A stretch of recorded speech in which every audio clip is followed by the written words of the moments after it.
Bienvenidos a todos, muchas gracias por acompañarnos. Soy Lena Petrova con un nuevo episodio del podcast Asuntos Mundiales en Contexto. Hoy estoy absolutamente encantada de dar la bienvenida de nuevo a nuestro buen amigo, el Dr. Vladimir Brovkin. Fue profesor en Harvard y es autor. Vlad dirige un canal de YouTube realmente excelente, Cuestiones Contemporáneas de Política con el Dr. Brovkin. Veo sus videos con regularidad. Han enlace a su canal en la descripción del video más abajo. Por favor, seguidle. Vlad, bienvenido de nuevo al programa. Es un placer volver a verte. Muchas gracias. Siempre me alegra estar aquí contigo. La Conferencia de Seguridad de Múnich, que tuvo lugar del 13 al 15 de febrero, mostró que la multipolaridad se ha convertido en un tema clave en la geopolítica. El orden posterior a la Guerra Fría parece ahora oficialmente desmantelado. El año pasado, J.D. Vance sorprendió a todos con su discurso tranquilo y directo. Este año el mensaje de Marco Rubio fue, diría yo, mucho más edulcorado. ¿Cómo interpretas el general de la Conferencia de Seguridad de Múnich este año?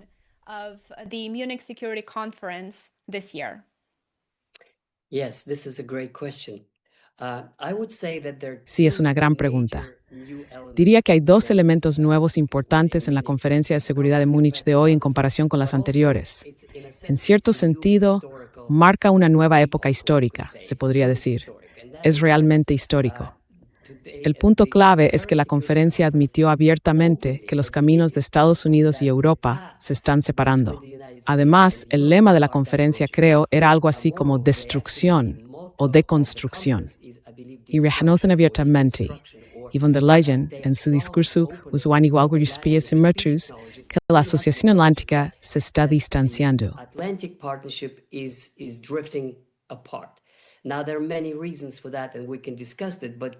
Ahora, hay muchas razones para ello, y podemos hablar de ellas, pero el trumpismo es solo una manifestación de eso. No empezó con Trump, y no es solo Trump quien es la causa principal de esto. Es un proceso muy complejo, histórico, por eso lo llamo así.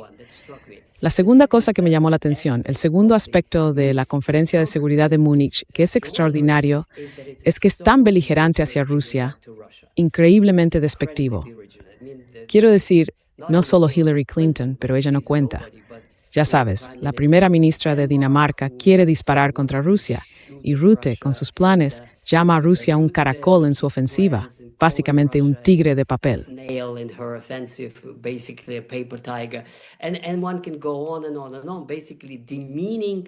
Y uno puede seguir y seguir, básicamente menospreciando a Rusia, ignorando su postura militar y amenazando abiertamente de maneras que podrían considerarse un casus belli. Por ejemplo, una producción conjunta de drones, según cualquier convención internacional, constituye participación en una guerra. Ahora bien, recordemos cuando Estados Unidos se unió a la Primera Guerra Mundial porque un buque que transportaba civiles estadounidenses fue hundido, legítimamente hundido, ya que se estaban enviando materiales bélicos a Gran Bretaña, lo cual era ilegal. Los alemanes lo descubrieron y lo hundieron legalmente porque transportaba material de guerra. No obstante, Estados Unidos consideró que eso era una razón suficiente para entrar en la guerra, al menos como excusa.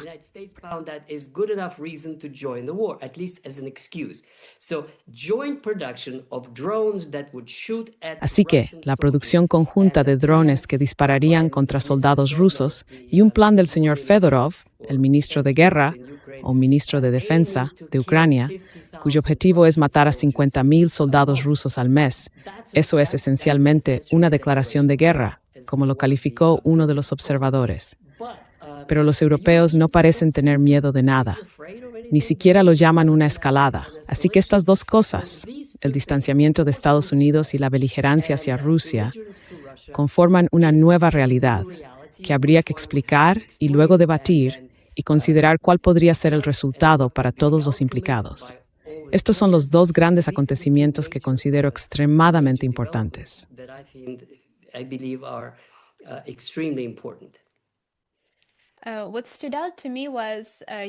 Lo que me llamó la atención fue el llamamiento del secretario de Estado estadounidense Rubio para que Europa se sume a la visión de Trump de un nuevo orden mundial. Es como si Rubio dijera, sí, hay un nuevo orden mundial, pero Estados Unidos seguirá manteniendo su primacía. Así que está claro que Estados Unidos busca restablecer su hegemonía en el mundo, mucho más allá del hemisferio occidental, mientras que al mismo tiempo se acerca a Europa no como un socio igual.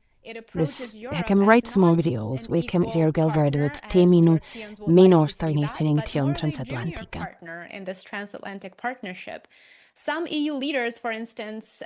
Algunos líderes de la UOEB, por ejemplo, el ministro de Asuntos Exteriores de Austria durante la Conferencia de Seguridad de Múnich, dijeron que Europa ahora debe volverse más independiente y asumir más responsabilidad en materia de seguridad y defensa. Y para que eso ocurra, está claro que Europa debe ser competitiva a nivel industrial y económicamente fuerte, algo casi imposible dada su profunda crisis económica y su dependencia energética de Estados Unidos.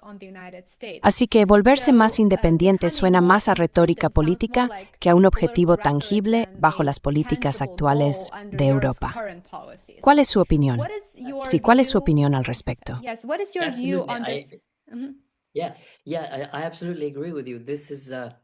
Sí, estoy totalmente de acuerdo contigo. Exactamente. Es más bien una cuestión de postureo. Pero antes de hablar de la capacidad de los europeos para construir este tipo de defensa o postura económica independiente, me gustaría volver a centrarme en lo que mencionaste al principio, y son los comentarios de Rubio. Ahora bien, la mayoría de los comentaristas se fijan solo en la parte que suena más conciliadora, no tan confrontacional como la de Vance. A mí sus comentarios me parecieron extremadamente confrontacionales hacia Rusia, porque lo que dijo fue, vamos, europeos, ¿no lo veis? Estamos imponiendo sanciones al petróleo ruso. Estamos incautando petroleros rusos. Obligamos sus palabras, obligamos a la India a rechazar el petróleo ruso. Creo que mencionó que Vance fue a Armenia y firmó algunos contratos militares para la entrega de material bélico estadounidense.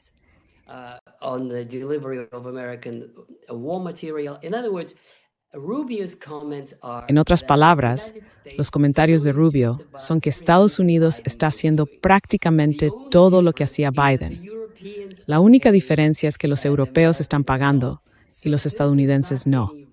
Así que no se trata de una revisión de la política hacia Rusia, sino simplemente de sustituir a un pagador por otro. Los europeos van a pagar y nosotros vamos a seguir presionando a Rusia hasta que se siente a la mesa de negociación. Me encanta esta expresión, como si no estuviera ya allí. Rusia está en la mesa de negociación y todo el mundo sabe cuáles son las condiciones de Rusia.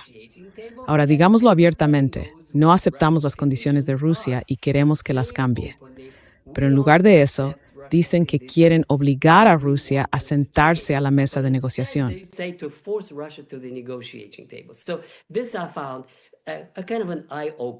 Me pareció algo revelador, porque en cierto modo Rubio estaba al margen de estas negociaciones. Pero si esta es su postura, me pregunto, ¿es esta la posición oficial de Estados Unidos o es la interpretación de Rubio? Los hechos hablan por sí solos. Permíteme desviarme un momento. Hacer que América vuelva a ser grande. Fantaseemos un poco. ¿Qué significa eso? Se refiere al llamado momento unipolar, los años 90, cuando Estados Unidos era la única superpotencia. ¿Es eso con lo que sueña Trump? Permíteme decirlo así. Bien, no hemos terminado con Venezuela. Me imagino a Trump diciéndoles a sus amigos, pronto acabaremos con Cuba. Vamos a obligar a Irán a cambiar, al menos a cambiar su política.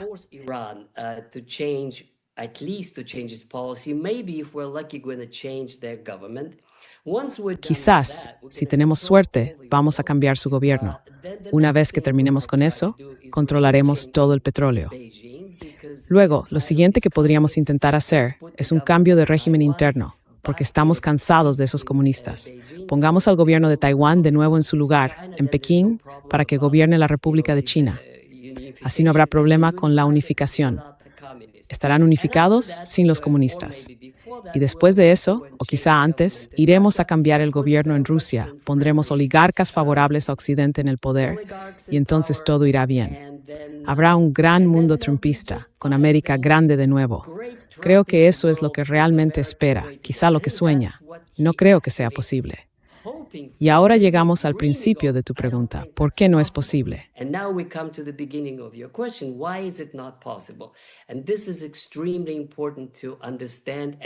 Y esto es extremadamente importante de entender y enfatizar una y otra vez. El tren ya ha salido de la estación. Ni Estados Unidos ni Europa son capaces de desafiar a China en poder económico ni a Rusia en poder militar. Esto es lo que hay. Tienen miedo de enfrentarse a la realidad. La economía china es el doble de grande que la de Estados Unidos. En el ámbito militar, están alcanzando el nivel con el equipo más moderno. El ejército ruso, sus misiles, los hipersónicos, podría destruir toda la flota estadounidense en cuestión de minutos si quisiera, pero no quiere. Aún así, los estadounidenses siguen actuando como si fueran el hegemón mundial, como en los años 50 o 90. Y como me escribió un amigo indio, Estados Unidos parece un antiguo campeón que sigue comportándose como si lo fuera, pero ya no lo es.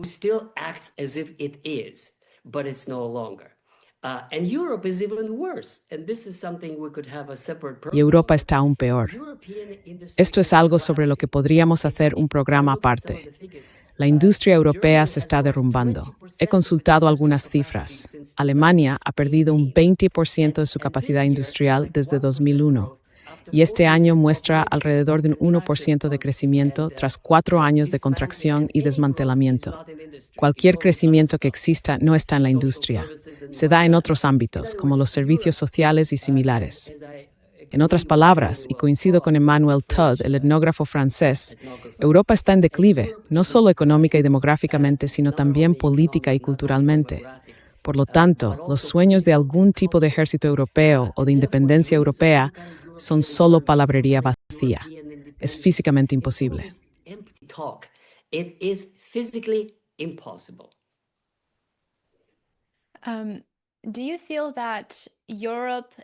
¿Crees que Europa es capaz de seguir su propia agenda política de alguna manera o forma? Por ejemplo, supongamos que más partidos de derechas llegan al poder. Sí, por ejemplo, AfD, Alternativa para Alemania, llega al poder. ¿O simplemente va a ser Europa siguiendo el camino que le marque Estados Unidos de América a partir de ahora?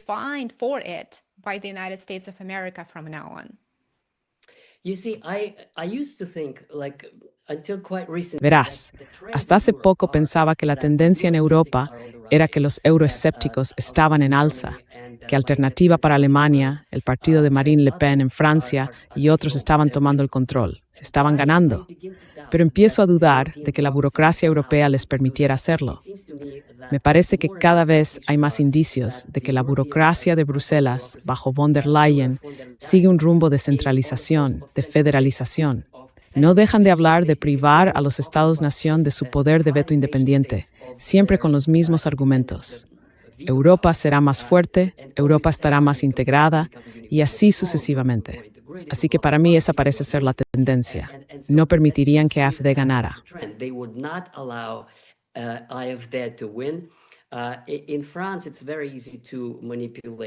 En Francia es muy fácil manipular las elecciones porque básicamente hay 3 bloques. Están los centristas, que son los de Macron, los izquierdistas, que son los de Mélenchon, y la derecha, que es Marine Le Pen, la nacionalista. En cuanto uno de los 3 gana la primera vuelta, los otros 2 pueden unirse y frenarlo. Eso fue lo que ocurrió en las últimas elecciones. Así es como está diseñado el sistema francés, a menos que haya una indignación realmente grande, lo cual es posible, porque Francia está en mala situación. Ya sabes, cambios de gobierno, y Macron sigue ahí solo porque no puede ser destituido hasta 2027. Así que si las tendencias de las estructuras democráticas continúan, Europa se está alejando de la postura centralista y rusófoba.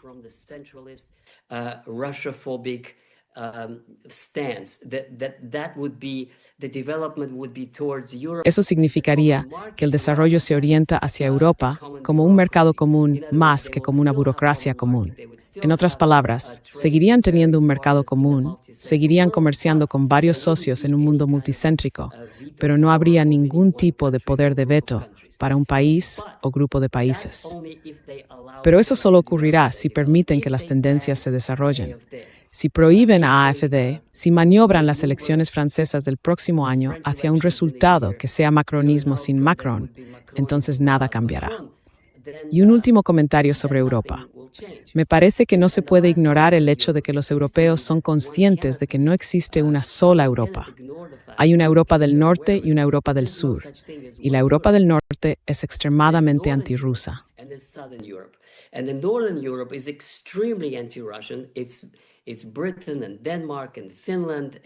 Son Gran Bretaña, Dinamarca, Finlandia y Polonia, además de los países bálticos, incluida Alemania. Están deseando luchar contra los rusos y acabar destruidos en el proceso. Luego está el sur y el centro de Europa: Hungría, Eslovaquia, la República Checa, Austria, Grecia, Italia y, en cierta medida, España.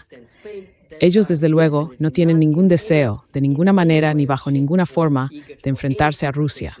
Son los que asienten en silencio, pero en realidad, si se les pregunta, preferirían que no hubiera conflicto y, si fuera posible, mantener el comercio y unas relaciones normales. Así que quién sabe qué tendencia prevalecerá: los europeos del sur junto con los escépticos del norte, o los europeos del norte con una especie de federalización y un mayor control. Ya lo veremos.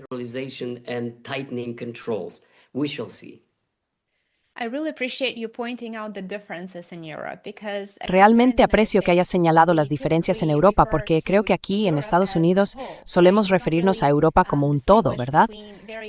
No solemos distinguir entre los distintos intereses nacionales de los países que conforman la UE y Europa en un sentido más amplio.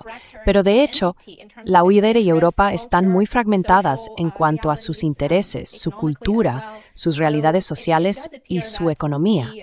Así que parece que el proyecto de la Unión Europea consiste en consolidar el poder en Bruselas a costa de los intereses nacionales y de las diferencias que las naciones han disfrutado históricamente y desean mantener. Por ejemplo, Hungría es un caso excelente, donde no solo el primer ministro Orbán adoptó una en contra de las políticas de inmigración de la UE, sino que también se opone firmemente a la dirección que ha tomado la política exterior de la UE y realmente no quiere cambiar.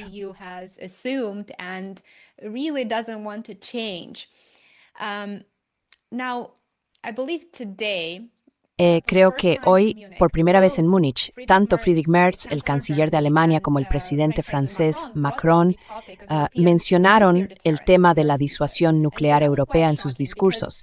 Eso fue bastante sorprendente porque el tratado START entre Estados Unidos y Rusia expiró la semana pasada y era un acuerdo muy importante en términos de control de armas y estabilidad nuclear. Así que ahora estamos escuchando a los líderes europeos empezar a hablar de disuasión nuclear. ¿No indica esto que la OE tiene bastante incertidumbre sobre la fiabilidad del paraguas nuclear de Estados Unidos? ¿O cuál es tu opinión sobre los comentarios de Macron y Merz respecto a las capacidades de disuasión nuclear de sus países?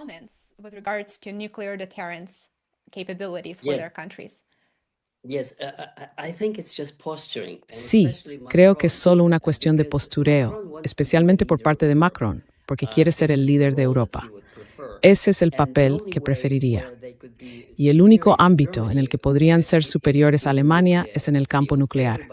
Todo el mundo sabe que la economía francesa está muy por detrás de la alemana y que la economía alemana se está hundiendo, y la francesa también, pero no tan rápido. Las fábricas alemanas están cerrando, aunque quizá a un ritmo más lento que las francesas, simplemente porque no son una potencia industrial. Las exportaciones francesas son agricultura, moda, vino, queso y cosas por el estilo. Pero en cualquier caso, en la cuestión nuclear, sin duda quieren proyectar la imagen de que Francia es una potencia nuclear, la única en la Unión Europea, y que podría ampliar su paraguas.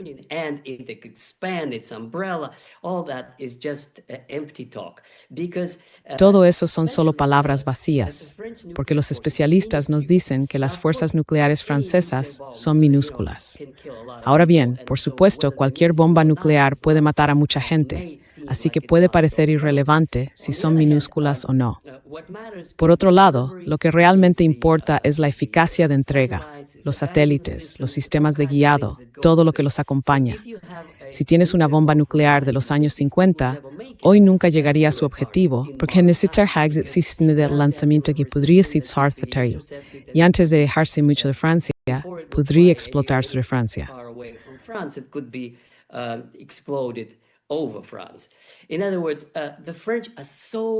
En otras palabras, los franceses están tan rezagados con respecto a Estados Unidos y Rusia en el ámbito nuclear que no creo que sea posible en 10 o 15 años ponerse al día.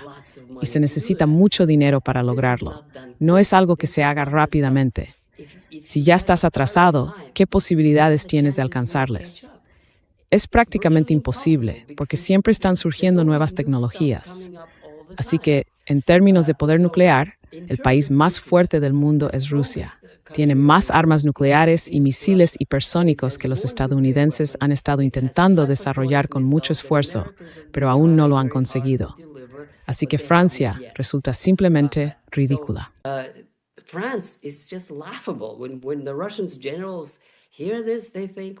Cuando los generales rusos oyen esto, piensan, de acuerdo, que lo intenten. No se acerca ni de lejos. Pero ni siquiera ese es el punto principal. De lo que Scholz y Macron no quieren hablar es de que no puedo imaginar a oficiales franceses sirviendo bajo oficiales alemanes, ni al revés. Las cicatrices históricas son profundas y hondas.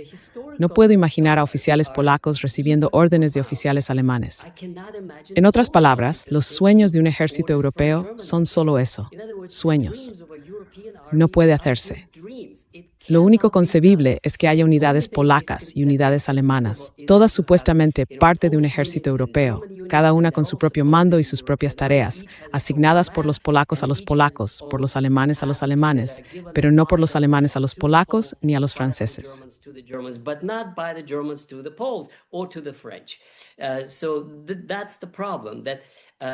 Ese es el problema.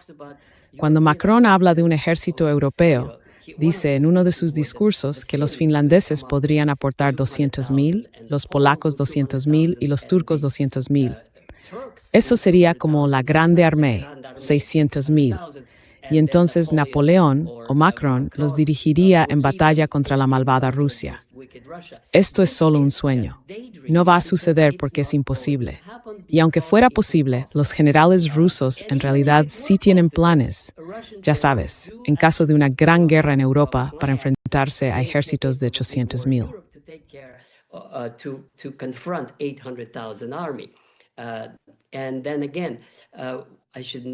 Y de nuevo, debería saberlo. Podríamos hablar de ello durante mucho tiempo, pero acabo de mencionar que cuando Ryuta habló del avance ruso en Ucrania a paso de caracol, lo que hay que decir es que solo es a paso de caracol porque el ejército ruso no quiere dañar a los civiles, ya que son ciudadanos de Rusia. Todos los que viven en Donbass son ciudadanos rusos, por definición, porque forma parte de la Federación Rusa. Así que son muy, muy cuidadosos. Incluso cuando atacan Kiev, sí, hace frío, sí, es difícil, es miserable.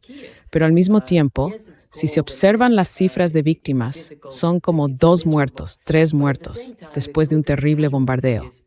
Rusia ha atacado con 500 drones y luego se miran las cifras de víctimas. 2, 3, 4, 5.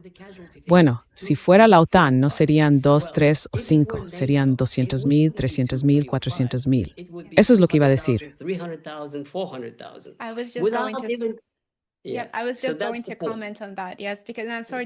Iba a comentar justo eso, sí, porque, perdona que te interrumpa, pero lo que me acabas de recordar es Yugoslavia, ¿verdad? Y la campaña militar de la OTAN allí, si puedo llamarla así, o el shock and awe. Así que este es un enfoque completamente distinto de un conflicto militar. Y de algún modo Occidente tiene el descaro de hacer que parezca que Rusia no puede desatar lo mismo que ellos hicieron a las poblaciones civiles de esos países, mientras que Rusia lo estaba, como mencionaste, de una manera completamente diferente.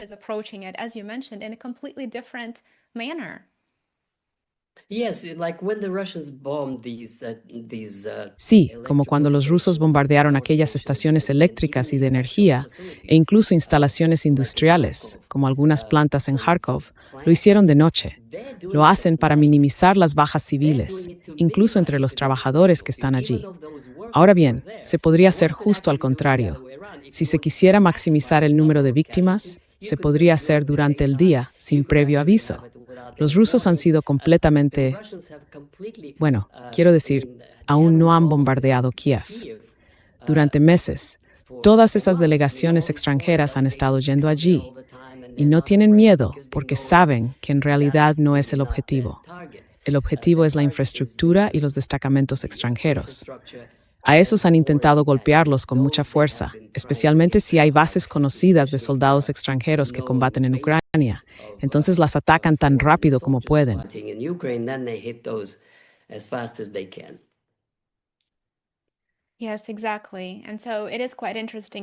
Sí, exactamente. Es bastante interesante ver los comentarios que provienen de las élites occidentales y de los generales militares y demás cuando dicen, bueno, Rusia apenas está avanzando.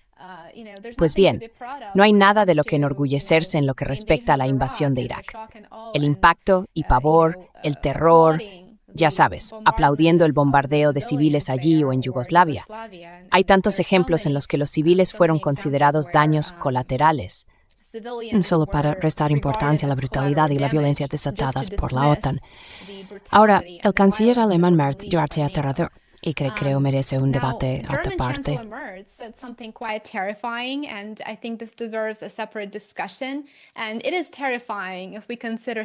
Y es aterrador si consideramos el precedente histórico.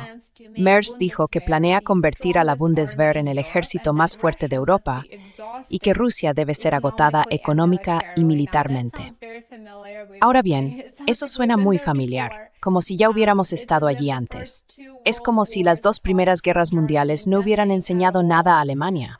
El profesor John Mearsheimer sostiene, de hecho, que Estados Unidos actúa como pacificador en Europa y que, sin las tropas estadounidenses, los países europeos perseguirían sus intereses nacionales a expensas unos de otros, lo que, por supuesto, conduciría al conflicto.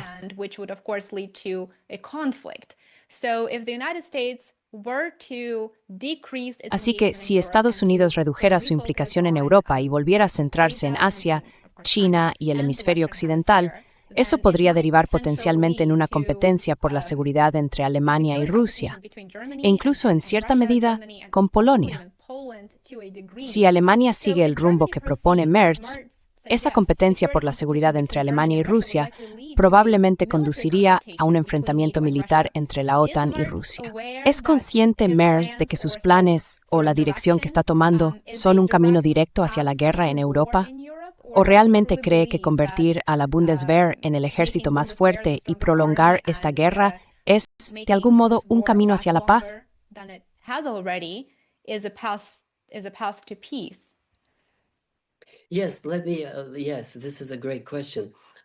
Sí, es una gran pregunta. En realidad, cuando dijiste todo eso, me quedé sentado y sonreí porque no creo que eso sea posible. Diga lo que diga, no es posible por varias razones. La primera es la demografía. La nación alemana se está extinguiendo. Está siendo reemplazada por un flujo constante de inmigrantes procedentes de Turquía, Siria y otros países. Además, la cultura de los jóvenes alemanes es muy pacifista. No quieren servir. Si se introduce el servicio militar obligatorio, muchos jóvenes alemanes simplemente se irán de Alemania porque no quieren ser reclutados. No existe ningún deseo en el público alemán de militarizarse, simplemente no quieren hacerlo. Incluso si la opinión pública cambia, incluso si Rusia ataca, siguen sin querer hacerlo.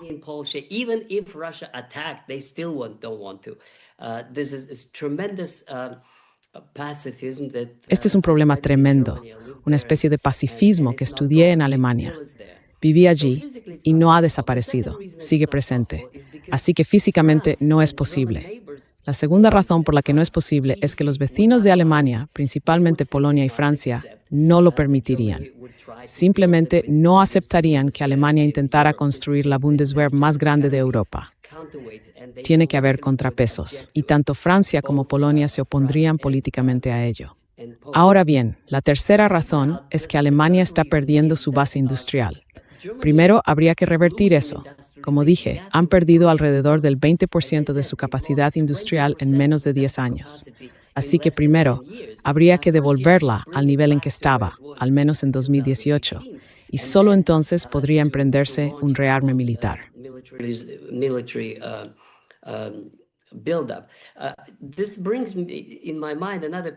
Esto trae a la mente otra pregunta que la gente se hace. Bueno, si los rusos lo hicieron, ¿por qué no podemos nosotros? Y aquí está mi respuesta.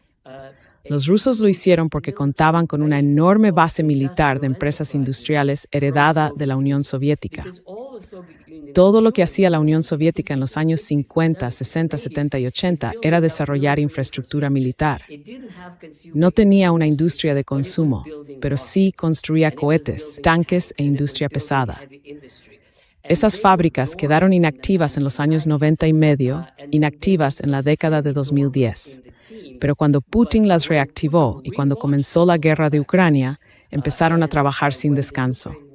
No es que no se puedan construir, es que no se pueden construir tan rápido.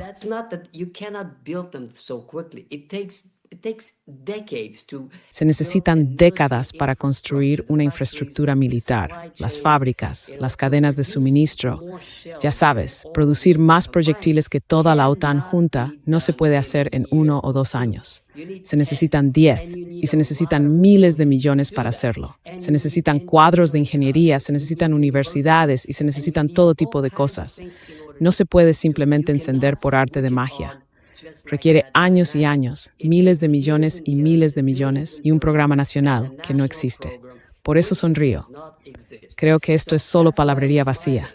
Simplemente no se puede hacer, incluso si quisieran. Y si pudiera hacerse, llevaría 10 años o más solo para volver al punto en el que estaban antes.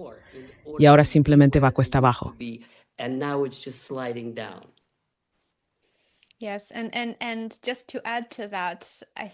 Sí, y solo para añadir a eso, creo que la verdadera manera de abordar la actual fractura de la seguridad europea, como resultado directo de las políticas europeas u occidentales en general, es a través de la diplomacia. Pero diría que el presidente Putin ya dijo que una guerra o cualquier confrontación con la OTAN no se manejaría del mismo modo en que Rusia está gestionando el conflicto en Ucrania. Dijo que si la OTAN atacara a Rusia, entonces no quedaría nadie al otro lado, es decir, en Europa, con quien negociar poco después. Así que parece que las apuestas son extremadamente altas en este momento, y la militarización no es la respuesta. Necesitamos soluciones diplomáticas, no necesitamos más tanques. Y Ursula von der Leyen acaba de pedir a los productores europeos que cambien a la fabricación de tanques, proyectiles de artillería y otro equipamiento militar. Así que parece que Europa está encaminada hacia un rumbo que se aleja incluso de la posibilidad de un acuerdo pacífico. Peaceful settlement. Sí, absolutamente. Permíteme decir una cosa más sobre el aspecto militar de todo esto. Hay 2 cosas que son nuevas, absolutamente nuevas, que surgieron después de 2023, durante la guerra entre Rusia y Ucrania. Y estas 2 cosas son que cualquier cosa puede ser destruida en cuestión de minutos, sin armas nucleares. Eso es muy, muy importante. Es difícil incluso de comprender, cualquier cosa en cualquier lugar. Por ejemplo, una fábrica que producirá dingen en Madens en Alienads en Mane, algún lugar de la Selva Negra. Ahora puede ser destruida en minutos por Oreshnik, sin ninguna. Ese es el punto.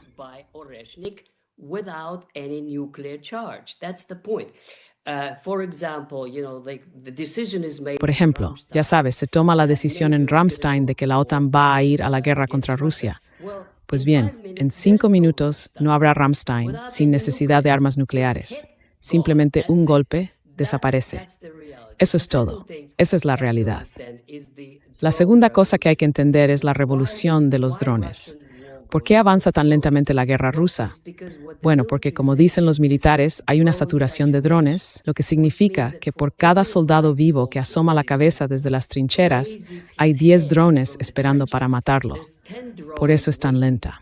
Así que eso significa que la forma en que los rusos están llevando la guerra se han adaptado y están ganando a pesar de ello.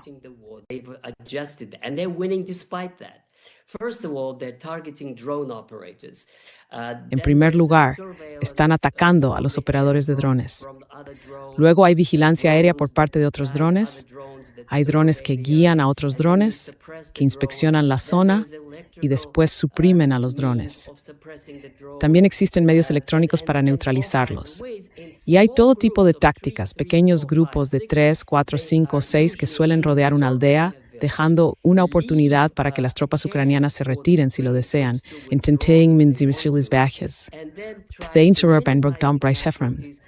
Así fue quemar en Pokrovsk tras llevar meses.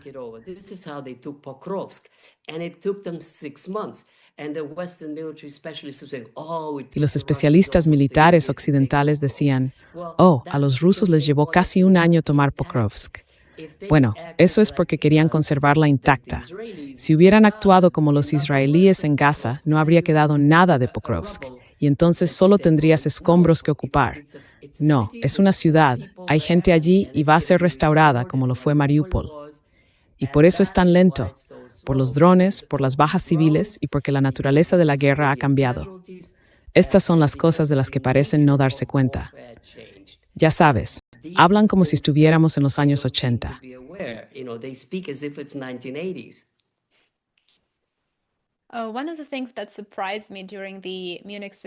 Una de las cosas que me sorprendió durante la conferencia de seguridad de Múnich fue un comentario del ministro de Asuntos Exteriores alemán. Hizo un llamamiento a Europa para que se acerque a los BRICS, nada menos. Dijo que es un error que Europa se aísle de los países del grupo BRICS, que tenemos mucho en común con países como India y Brasil, así que ¿por qué no centrarse en ellos? Se refirió a esto como, entre comillas, la nueva visión. Me parece bastante sorprendente oír eso, porque debe de ser una opinión muy impopular entre los políticos europeos que todavía se ven a sí mismos como un jardín y al resto del mundo como una jungla. Entonces, ¿es este comentario del ministro alemán un ejemplo de, si no puedes vencerlos, únete a ellos? ¿O Europa simplemente está intentando probar este acercamiento porque se ve a sí misma como una especie de caballo de Troya, tratando de socavar el ascenso de la mayoría global?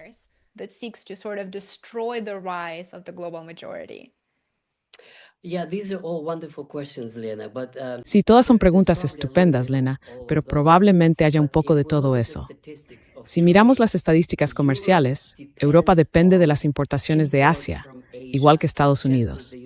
Estados Unidos, incluso con todo este trumpismo, sigue importando bienes por valor de $500 billion desde China.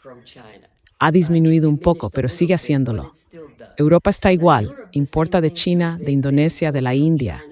Así que ahora están intentando diversificarse. Este libre comercio con la India, tú sabes más sobre ello que yo, en mi opinión, no es más que un intento de diversificar sus importaciones asiáticas, que necesitan desesperadamente.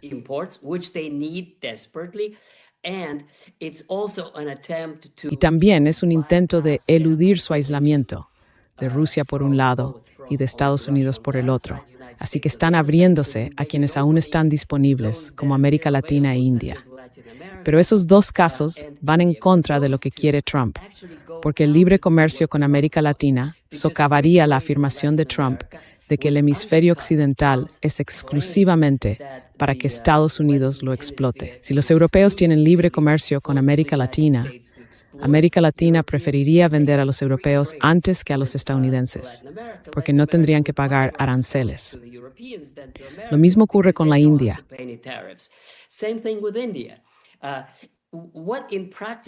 Lo que podría significar en la práctica es que la India compra petróleo ruso, tiene un acuerdo de libre comercio y lo vende sin aranceles a los europeos. Así que todos salen ganando. Los europeos lo compran a la India, no a Rusia. Rusia se lo vende a la India gana dinero y luego se lo vende a los europeos. Todos están contentos. Y esa es una forma de presentarlo, como si se hubieran liberado del petróleo y el gas rusos. He aquí la realidad. Europa no puede sobrevivir sin el petróleo ruso. Lo compran de diversas maneras, a través de otros, simplemente porque es más barato, no porque sea mejor ni nada por el estilo.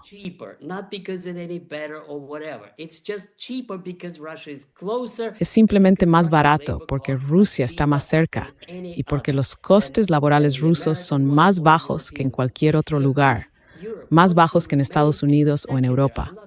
Así que si Europa quiere seguir siendo una potencia industrial secundaria, no la primera, pero sí una secundaria en el mundo, tiene que comprar energía barata. Necesita una buena educación que todavía la tiene, está bien. Necesita formar ingenieros y recuperar su industria. Tal y como van las cosas ahora, no parece que sean capaces de hacerlo. Aunque podrían serlo, aún hay una oportunidad. Si hacen lo correcto, todavía podrían lograrlo. Pero la política de Ursula von der Leyen está haciendo exactamente lo contrario. Por eso, los rusos dicen que se están disparando en el pie. Se lo están poniendo peor a sí mismos.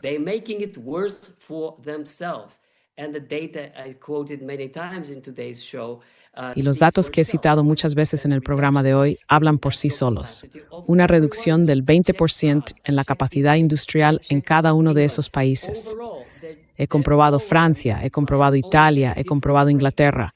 En conjunto, todos están en declive, solo que a un ritmo diferente. Pero sigue siendo un declive. Esa es la realidad. Escuchad, estamos, lo repito una y otra vez, en un cambio de paradigma histórico. Por primera vez en 500 años, Europa ya no es el centro del universo. Primero se ha estado Estados Unidos y ahora no solo se está desplazando, ya se ha desplazado a Asia, a China, India e Indonesia. Estos son los tres grandes del escenario asiático.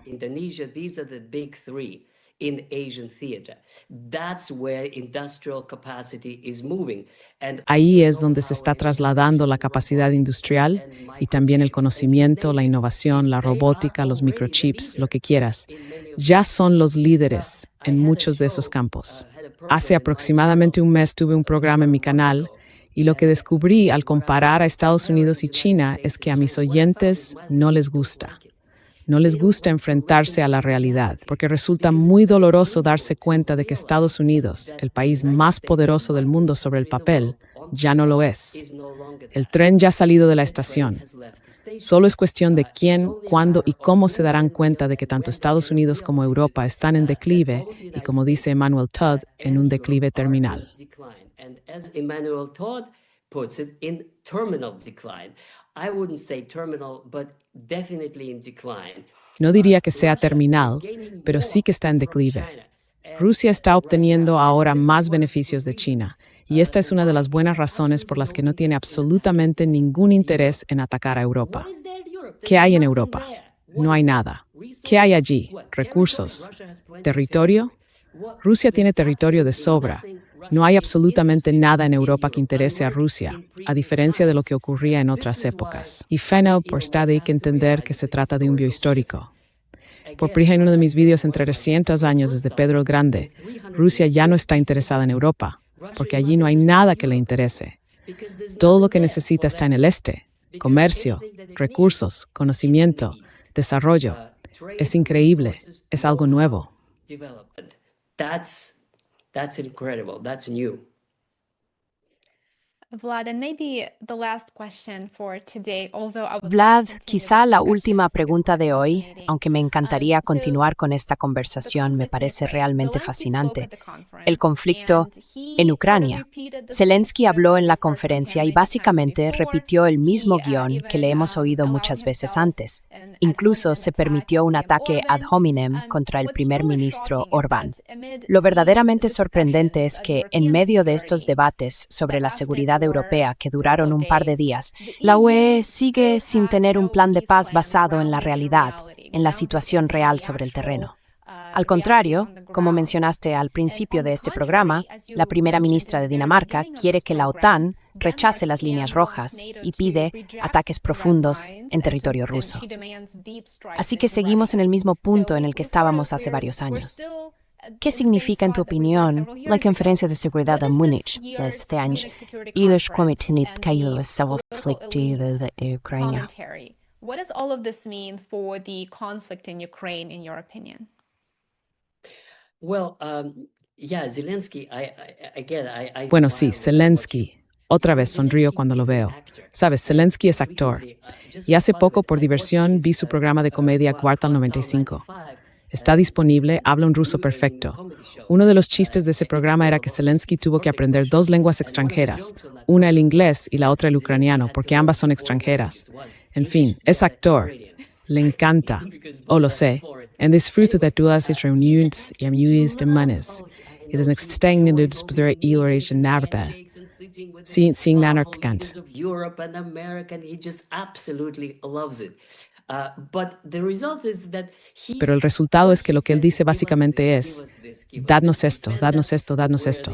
Defendednos, somos los campeones, somos el frente contra los rusos. Dadnos más dinero, dadnos más reconstrucción. Dadnos, dadnos, dadnos. Y el resultado es que le dan. Le están dando $15,000 millones al año este año y $15,000 millones el próximo. Y luego hay algunos otros programas para apoyar a su régimen aquí y allá. Ahora bien, ¿cuánto de eso será robado? No lo sabemos, porque se roba mucho todo el tiempo. Pero aún así, eso no basta para sostener a Ucrania.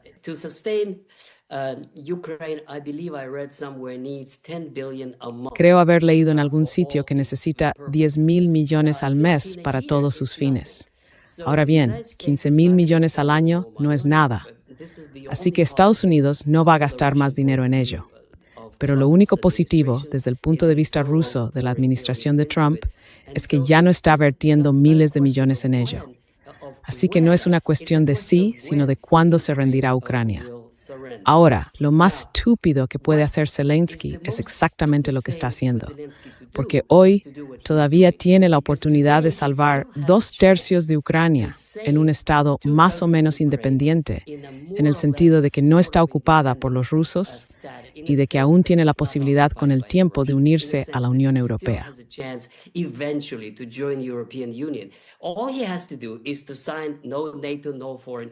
Todo lo que tiene que hacer es firmar. No a la OTAN, no a las tropas extranjeras, restaurar los derechos del idioma y la iglesia rusos. Eso es todo. Si firma eso de acuerdo, no hay problema. Pero no quiere hacerlo. ¿Y por qué no quiere? Porque tiene miedo de los nacionalistas. Mencioné en mi video anterior que hubo una conferencia de seguidores de Bandera llamada las 3 turas anuales de Bandera. Hubo todo tipo de discursos sobre cuánto odian a los rusos y cómo no cederán ni un centímetro. Una de las cosas más perjudiciales, o diría peligrosas o inquietantes, fue al leer los discursos sobre la desrusificación.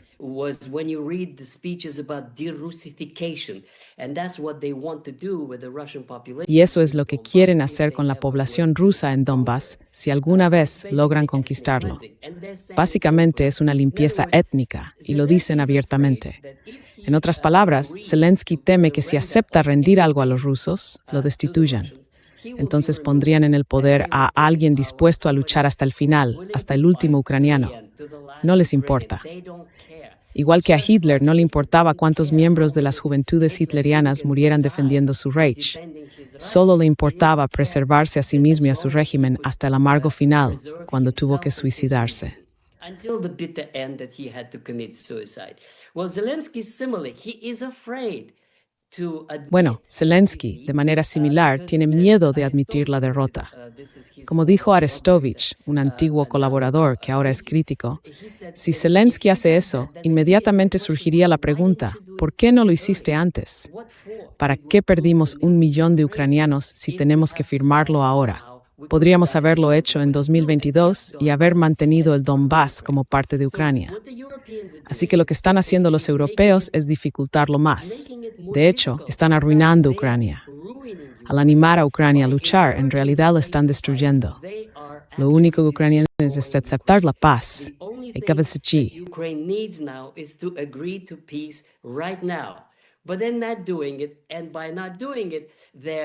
Pero no lo están haciendo, y al no hacerlo, están condenando a Ucrania a la destrucción total y a la rendición incondicional. Además, y de nuevo ya hice un video sobre esto, también hay oposición en Rusia. Cada vez más personas dicen abiertamente, incluso en el supuesto sistema dictatorial de Putin, que eso no es suficiente. Las 4 provincias no bastan. Casi 150,000 soldados rusos han muerto, y no para que el resto de Ucrania se una a la UE, que básicamente no es diferente de la OTAN. Así que dicen, no, tenemos que tener Odessa, tenemos que tener Kharkov. Ese es el mínimo.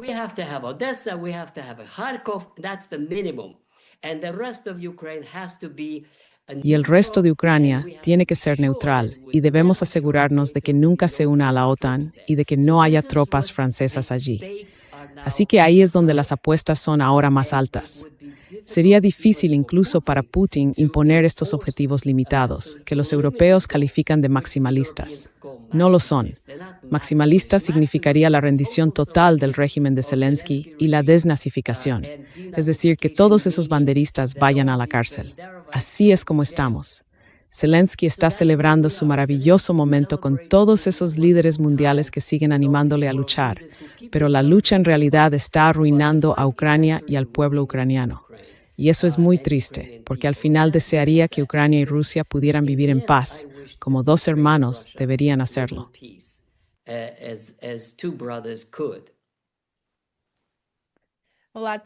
Ole, muy gracias por esta muy buena conversación y inspirador para mantenerte en Bogotá para el episodio.